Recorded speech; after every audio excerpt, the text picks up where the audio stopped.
I want to take you to the floor of the United States Senate. Ted Cruz is addressing his colleagues right now. They're in the middle of what they call a vote-a-rama, where there are a number of amendments, sometimes dozens, that could come up, and they, shoot them down. They vote on them. Some get in, most never get in. But the back and forth on this and the debates ensued, in this case, between Dick Durbin and, of course, Ted Cruz over whether this whole $1.9 trillion package is even necessary. The vote sometime tonight in the Senate, though, that's the way it's looking as they get through these various amendment votes and debates. It's a drawn-out affair. They are there all night long. They did cobble together an agreement on reining back some of those weekly unemployment benefit checks to $300 from $400, with the compromise ground found on extending them till at least September 6th. So they are making progress, but in inches. Now, progress could be in the eye of the beholder here, because there are many people who say, do we need something of this size? Take a look at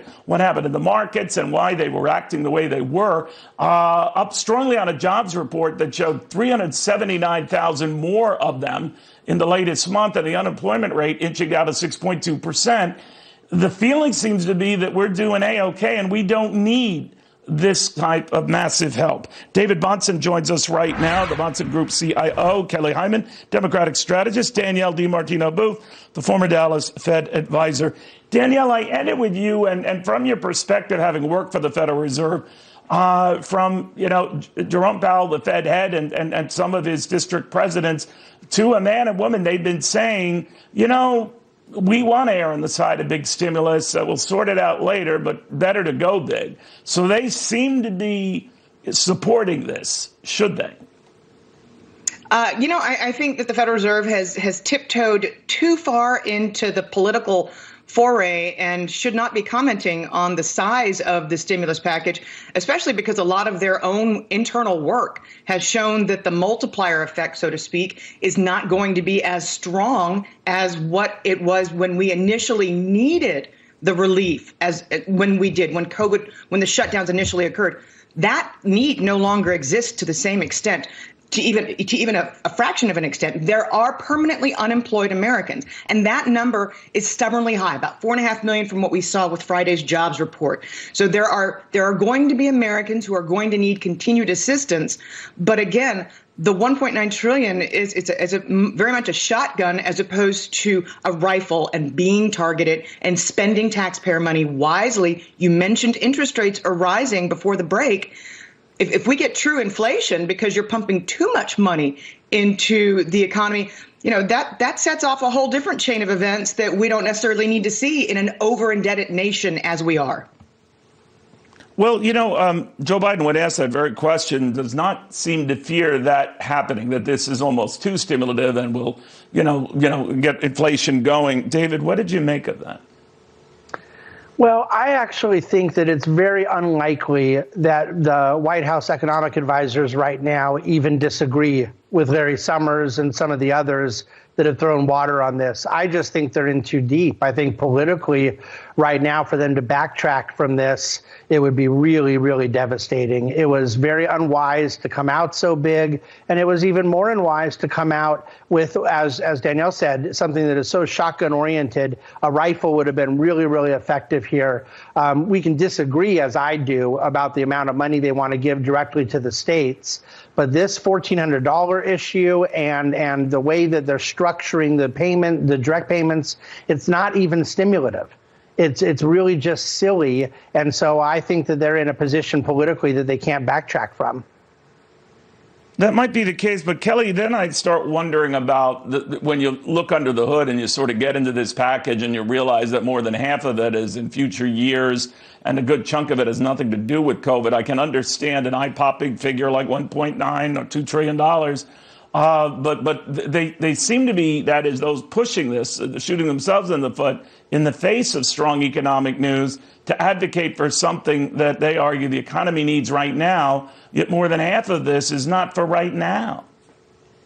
Well, I would disagree with you on that. Studies have shown, a recent poll, that Americans support this COVID relief. People are struggling personally, professionally, financially. Oh, no, you're right about that. They do. They do support Obama. I don't think they know all the features of it. If they were similarly told that more than half doesn't take effect until outgoing years, and that so much of it has nothing to do with COVID relief right now, I don't know if those same numbers would apply, but I rudely interrupted you. Go ahead.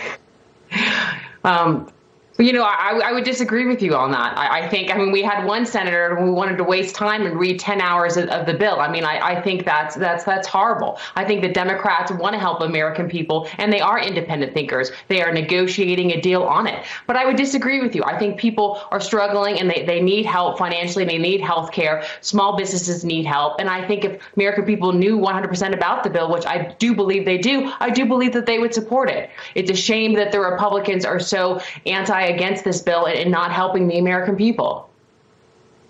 All right. Well, I think when you look at the particulars, like the 350 plus billion for cities and states, when a lot of them are surprisingly coming forward and announcing a surge in revenues, whether you're talking New Jersey or Connecticut, Danielle, you could at least whittle that figure down. But to Kelly's point, that's not going to happen, I think. I think it is going to get passed. So let me ask you about the fear of this being too much. When we say it's too generous or goes and makes the debt too much worse, what's new? Right? What is something that you think would come out of this that's not good? Well, so you mentioned states and locality. You've got real estate prices. You've got housing prices that are going through the roof, and that's going to benefit states. That's why we're seeing and municipalities. That's why we're seeing these upside surprises in tax revenues. But you have to understand that if you give the patient more medicine than they need, and we know that a ton of this $1,400 is going to go to families who have good incomes, who have not been impacted by the pandemic, and who are going to take the money.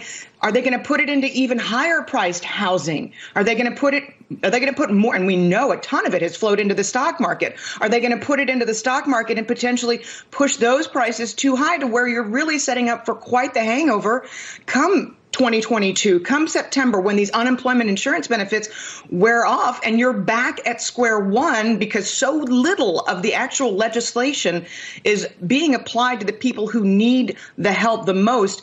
And you've got the savings rate in the United States is 20% right now. They anticipate that that's going to climb even higher. Again, it's free money. That's all good, but it's not targeted and it's not going where it needs to go. And we're going to end up at the discussion over again on September the 6th when these unemployment insurance benefits run out. And you're going to be saying, what was the return on taxpayers' investment?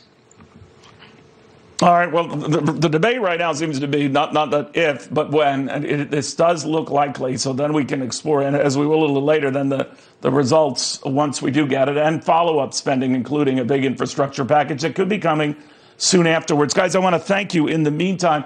Guys, if we can take a peek back at the Senate floor here, they mix in these debates, usually between a Republican and a Democrat, on whether an amendment is necessary to add. They quickly vote on that. They move on to the next debate. We're told that they have anywhere from 24 to as many as 40 of these amendments to decide. Now, they could cancel those at any time.